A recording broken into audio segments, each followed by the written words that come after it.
Geográficamente cercana a esta casa, conocida en nuestra ciudad como las Madres Trinitarias, y que tantas veces ellas nos han auxiliado como buenas vecinas, especialmente a los pobres de nuestra parroquia, ofreciendo no solo alimento corporal, sino también ese alimento espiritual con su testimonio de obra de caridad. Hoy vengo también como un pedigüeño más y os pido que sigáis rezando por nosotros. En la historia de nuestras parroquias, Cristo Rey fue una comunidad viva y fructífera en vocaciones. Quizá Dios permite la sequedad de los tiempos para que nos demos cuenta que si no edificamos sobre Él, que es la roca, la casa se hunde ante las tempestades. En este sexto día de novena, y celebrando la memoria de San Francisco Javier, uno de los grandes misioneros de la historia de la Iglesia, pongamos a los pies de María Inmaculada como discípulos nuestra oración confiada, para que no nos cansemos de anunciar de palabra y con obras el Evangelio.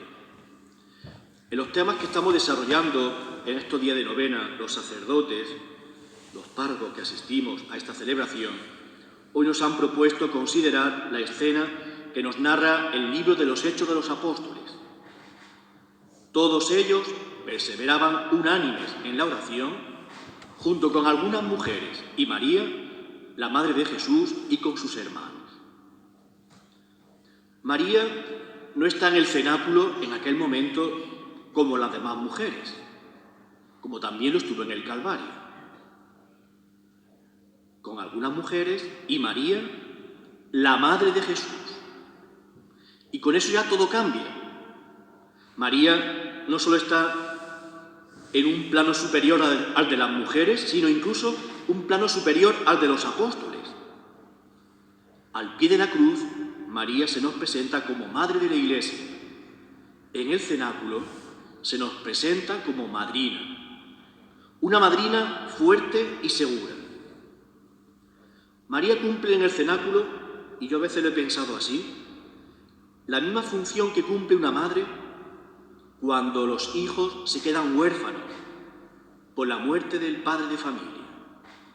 Digamos que es la vinculación que tienen los hijos para seguir unidos al núcleo familiar. Los une en la crisis. Es algo que humanamente hemos experimentado, ¿no? Pero es que María cumple esa función también en el ámbito de la fe. ¿Cuántas personas han perdido su vinculación con la Iglesia o no se sienten identificados con ella? Y sin embargo, esa devoción mariana, aun superficial, les permite no romper ese cordón umbilical que les mantiene unidos a la comunidad de hermanas.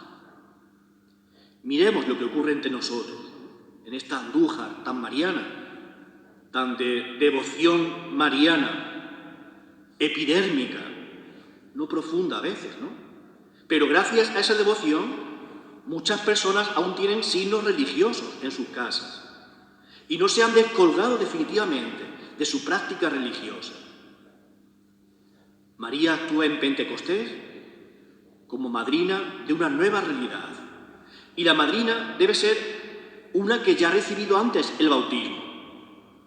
Así era María, una bautizada en el Espíritu Santo y que ahora apadrina a la Iglesia en su bautismo en el Espíritu. Hay un parecido entre la venida del Espíritu Santo en María en la Anunciación y la venida sobre la Iglesia en Pentecostés. A María y a los apóstoles se les promete el Espíritu que vendrá como fuerza de lo alto. Y entonces María proclama en el Magnificat, proclama la grandeza de Dios. Y los apóstoles proclaman las obras de Dios en diversas lenguas. Y todos los pueden comprender. María es la que había recibido y experimentado en sí misma, en la Anunciación, el poder del Espíritu. Y en Pentecostés se pone a disposición de los discípulos, para que también ellos reciban el mismo don y la misma fuerza de lo alto. María se la conoce como la llena de gracia, un término griego, charis, la gracia. Esa palabra es lo que en estos tiempos actuales define lo que el Papa Francisco desea para la Iglesia, que sea como ella, como María, un lugar donde quienes han experimentado la gracia del nuevo Pentecostés se pongan a servir a los otros en la Iglesia. Lo he dicho antes, ¿no? Esas personas que no se han desvinculado del todo de la Iglesia por su devoción mariana un poco superficial, ¿no? Nosotros a veces con una práctica un poco más comprometida, a veces los miramos un poco con desprecio. Nuestra obligación es hacer eso, provocar ese lugar de encuentro, para que también ellos puedan tener una experiencia renovadora de la gracia y no quejarnos tanto, sino atraerlos también. Qué buena obra tenemos pendiente en nuestra Iglesia, para que el mundo nos identifique con ese pueblo justo, como dice el profeta Isaías en la primera lectura de hoy, que observa la lealtad, su ánimo está firme y mantiene la paz porque confía en Dios. Deberíamos preguntarnos si la Iglesia no es así, ese pueblo justo, porque entonces nuestra confianza en el Señor tendremos que revisarla, posiblemente no es tan fuerte. O en palabras del Evangelio de hoy, se trataría de ser personas que no nos quedemos en palabras bonitas, Señor, Señor, sino que cumplimos la voluntad de Dios y expresamos con fe, con gestos y hechos concretos. En definitiva, que nuestra vida se vaya construyendo sobre roca y no sobre arena. Un buen comienzo sería ponernos junto a María en oración. San Francisco Javier, a quien celebramos hoy como testigo de vida y ejemplo misionero, puede ser otra enorme ayuda para nosotros. Todo su proceso de vida es el retrato de alguien que se fió de Dios, que construyó su casa sobre roca y por eso tuvo la libertad suficiente para ir cambiando el rumbo según soplaba el Espíritu en la vida de cada día. Que el magisterio en la fe que nos ofrecen en este día San Francisco Javier y María Inmaculada nos estimulen para que como comunidad de hermanos asentados sobre roca firme nos pongamos al servicio de otros que puedan experimentar la gracia del Señor. Que así sea.